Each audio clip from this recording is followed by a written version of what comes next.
waxa ilaahay tusaale inagu siinayaa quraanka haween dani ay baday inay shaqaysato waalidkeed gaboobay oo da' noqday aabaheedoo da'a guriga jooga walaalana ma hayso u shaqeeyay cid biilisa duruuftu waxay baday inay xoogsadaan quraanka ilaahay wuxuu inoogu tilmaamayaa haweentaasi siday u dhaqmi lahayd misaal baa layna siiyey nabiyullaahi muuse markuu ninka soo dilay ee soo baxsaday meel maraya waa kii geedka yimi meel xoola laga waraabsanaya buu yimi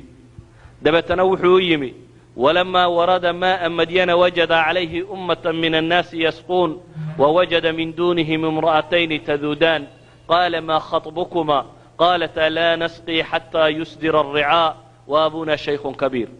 وحوي من لبها بلوط وحشمد كم وغطه وأن رقا دحبودين عيل لو دا شوق الدر دادك يردمي أصا أروري وحوله دي وضه laakiin iyagu aan ragga dhinac ordayna xoolahoodii gaar ku haysta oo sugaya intay nimankani ceelka uga baxayaan oo marka raggu ceelka uga baxo ku tala galay intay u tafaxaytaan inay xoolahooda waraabsadaan waa laba haweena oo iyagu reerka xoolahoodii raacayo ilaalinayo u shaqaynaya aabahood waxay ku yidhaahdeen muuse markaa waxaanu nahay laba gabdhood oo aan xoolaha waraabsan bay yidhaahdeen raggu inuu meesha ka tago dadkan wax waraabsanaya mooyaane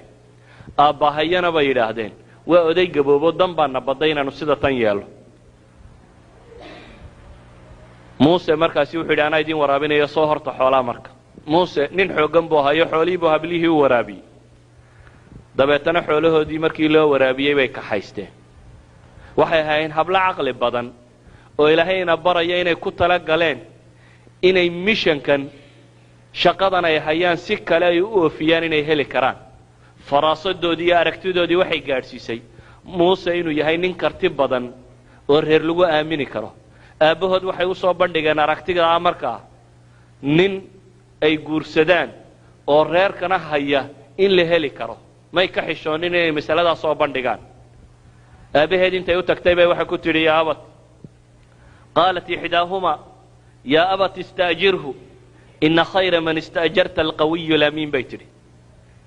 aabbow bay tidhi ninka kan abaal mari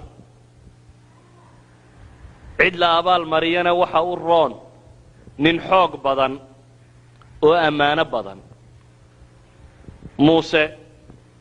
laba shay bay ku tilmaameen waayo markuu muuse xoolaha u waraabiyey wuu iskaga tegey waxba muu weydiisanay wuu caawinayo intuu u waraabiyey buu geed hadhkii iska tegey muuse ilaahay buu baryey isagoo leh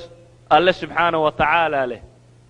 rabbi innii limaa anzalt ilaya min khayrin faqiir ilaah waxaad xoog iyo awoodi siisay buu leeyay maanta cidlaan ka fadhiya waayo isba wuu soo cararo waxba ma hayo geed buu iska hoos fadhiya wuxuu leeyahay ilaah waxaad awoodi siisay ee khayr aad ii dhiibtay maanta cidlaan ka jooga faqiir baan ka ahay labadii habloodna intay aabbahood ka yimaadeen oo la soo tashadeen bay u yimaadeen muuse waxay yidhaahdeen markay qisadii u sheegeen ayuu odaygii yidhi bal iigu yeedha ninka markii ay u yeedheenna fajaa'at ixdaahumaa tamshi cala istixyaa ilaahay wuxuu sifaynayaa hablahani ninkan markay la hadlayeen siday u dhaqmayeen